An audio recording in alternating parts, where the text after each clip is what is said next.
Hi everyone, my name is Alice Aguilar and I'm the Director of Progressive Technology Project.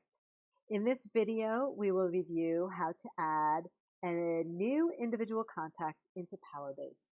We will include contact information and some additional custom data to indicate what type of contact this is, as well as that I'm the staff responsible for this contact.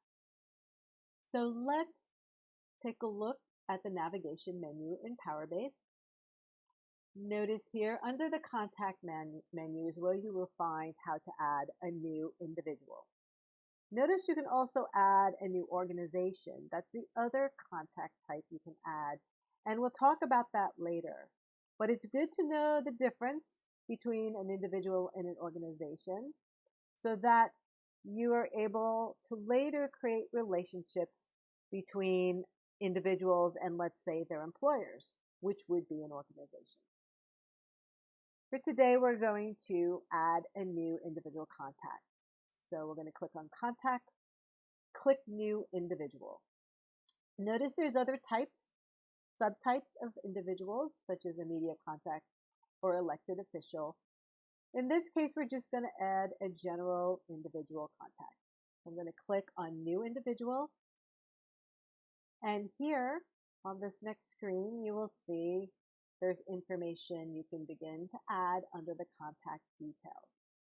So I'm going to start adding information such as the first name and last name.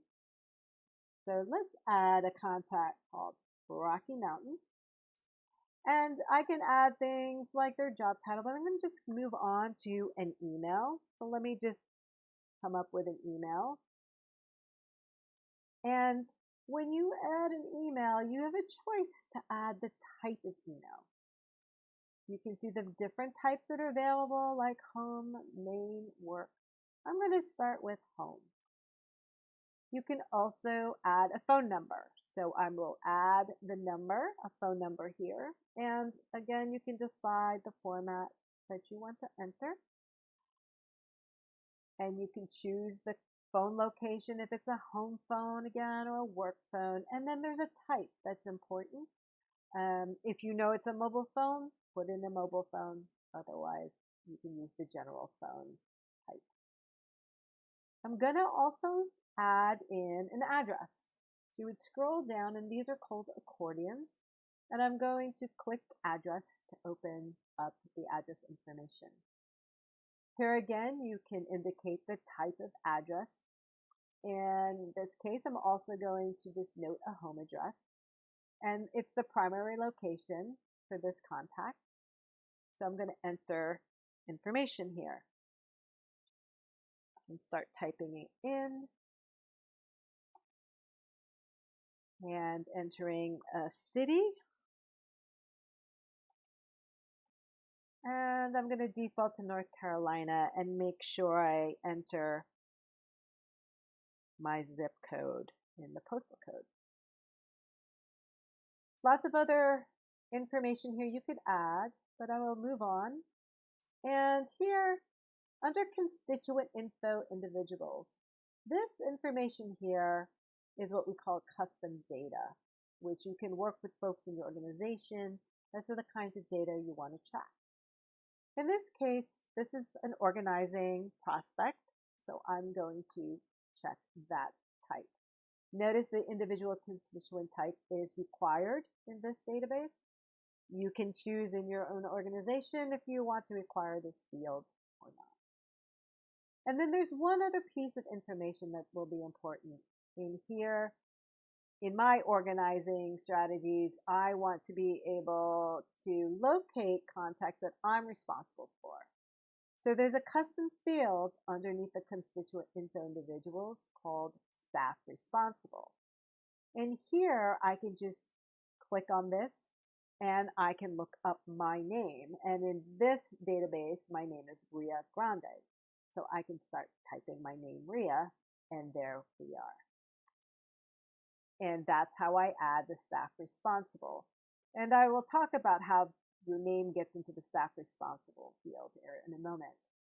So when you're done adding the information you want, you would just click Save. And then note here, Rocky Mountain is now added, has been created, and on the summary tab, I can see the information I just created. Here again, you can go in and edit if you like on this record. You can just go and click on the screen. And if you need to edit the phone number again or add a new one, you can add more by just clicking on the screen.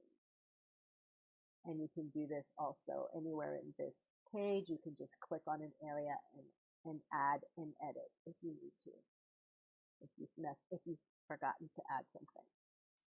A note on that staff responsible field. If you're wondering why your name doesn't show up in the staff responsible field, you need to make sure that you have added your contact to a group called staff. So you would need to look for your record, and you can look to see under the recent items first if your name is there. And usually it will be, because if you logged in, your name will show up. So I'm just going to click on my name and make sure that under groups, if I click on groups, that my name was added to a group called staff. Now, if this doesn't show up, you would just click on add to group and then scroll down to staff. Mine doesn't show here because I already added it, but just find staff and then make sure you click the add button, and then you will be in this group called staff.